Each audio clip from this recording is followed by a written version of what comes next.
All right, let me see if I got enough context here. Hold on, let's hold this thought. Roxy asks, does different protein digest differently? For example, powder versus meat. And she says, I've been curious since there are so many different proteins, drinking it is quicker than chewing.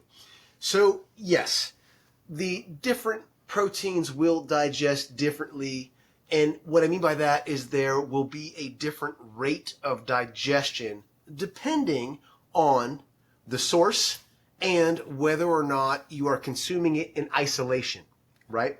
So digestion is not just one thing. It's a complex process. There are enzymes that break down not just each of your major macronutrients, but let's just focus on those. There's different enzymes that are released at different times to break down carbohydrates, to break down protein, and to break down fat. The thing about digestion is our stomach is a big, giant container, right? It's a bowl. And we throw everything in that bowl. And there's no picking and choosing and selecting. Have you ever seen chewed up food, right? It's kind of gets all mixed together. Well, imagine that when it drops into this big bowl of acid and starts mixing up together. So your pyloric sphincter, which is what opens up from your stomach to get into your intestines, will not open up until it's ready, until it's been ground down, mechanically processed, and chemically processed enough to start going through your intestines. And that's a good thing because chew your food, y'all. That's all I'm going to say. But it goes at the rate of the slowest digesting component in the meal, right?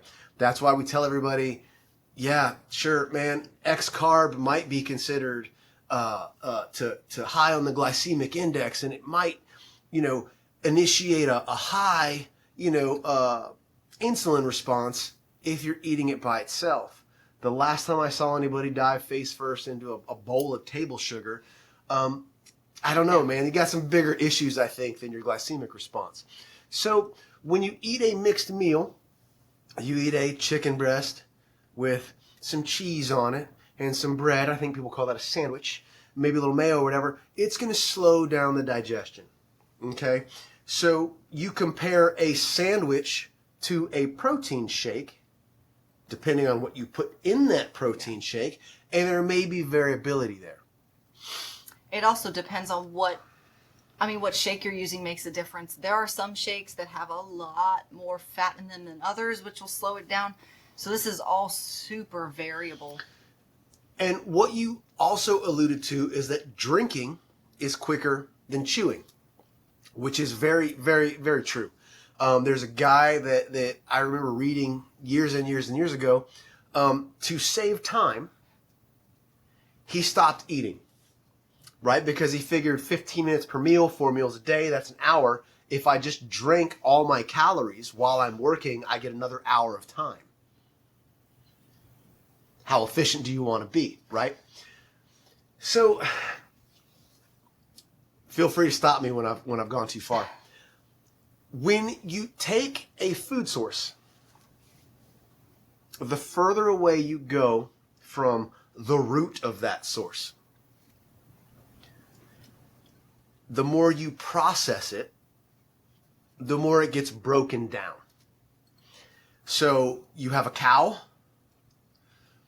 you have a steak, you have ground beef or mince, as they like to call it across the pond, which is kind of weird.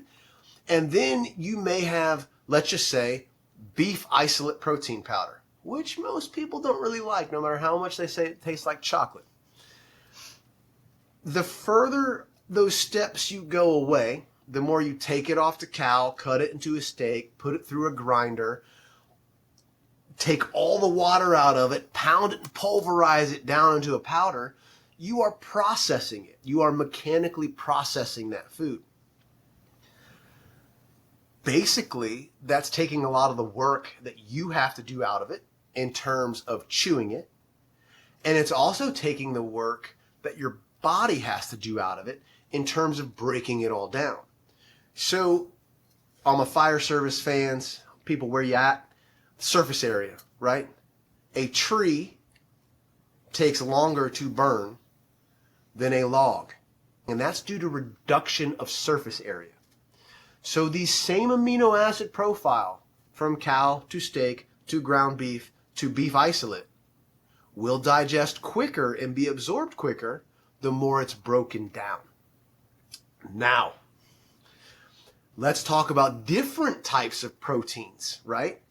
What's going to absorb and digest quicker, even in the realm of shakes? Not even talking about the realm of solid foods, because they digest differently too. You can further chemically break down protein powder. So whey, for instance, is going to digest faster than casein, right? So even in these powdered forms, you have different rates of digestion and absorption that you can get into. And you can even get whey, and you can hydrolyze it, you can pre-digest it, you can do all these things to increase the rate of digestion.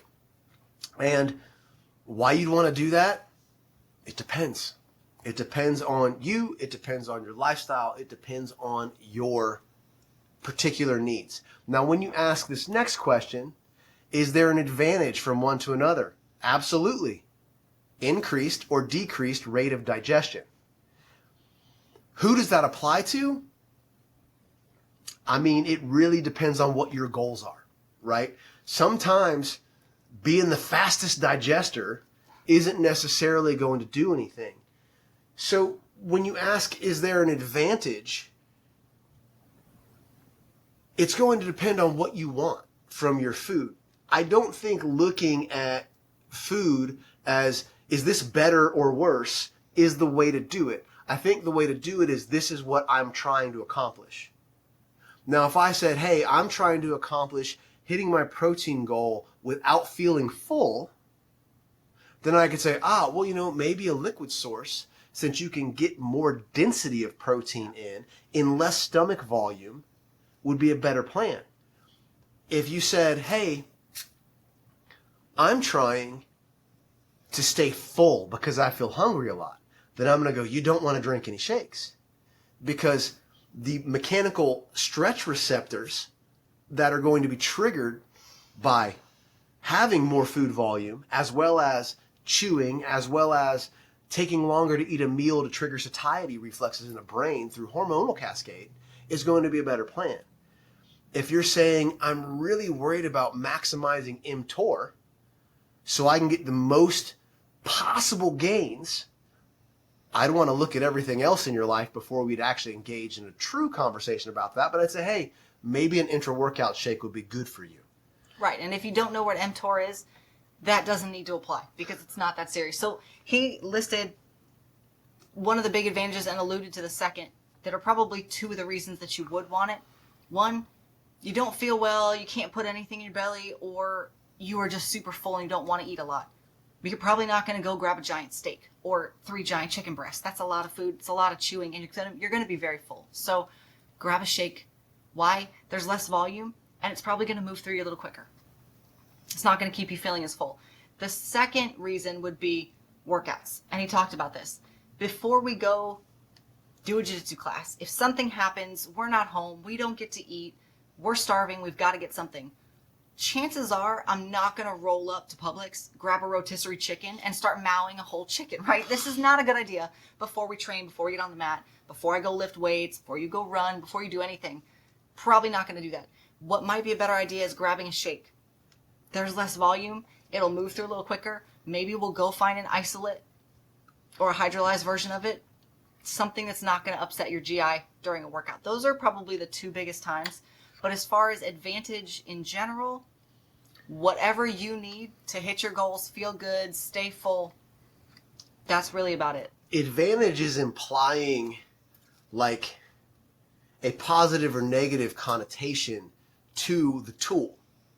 The hammer is the hammer. The screwdriver is the screwdriver. Neither has an advantage until we figure out what the task is we want to use with it. If you're just trying to, I don't know, man, change out the arms on your spectacles, you want that little jeweler screwdriver, right? You start using a hammer, It's not going to work out that well. But you need to drive some nails. You don't use a screwdriver for that. So the advantage doesn't come from the source. It comes from the application of what you want to use it for. And that's why the conversation was more nuanced. Like that's why I need to know, what do you consider advantageous? Like, what is the application you're trying to fill? And then we could figure out what tool in the tool chest might be the best way to go. Let us know if that makes sense.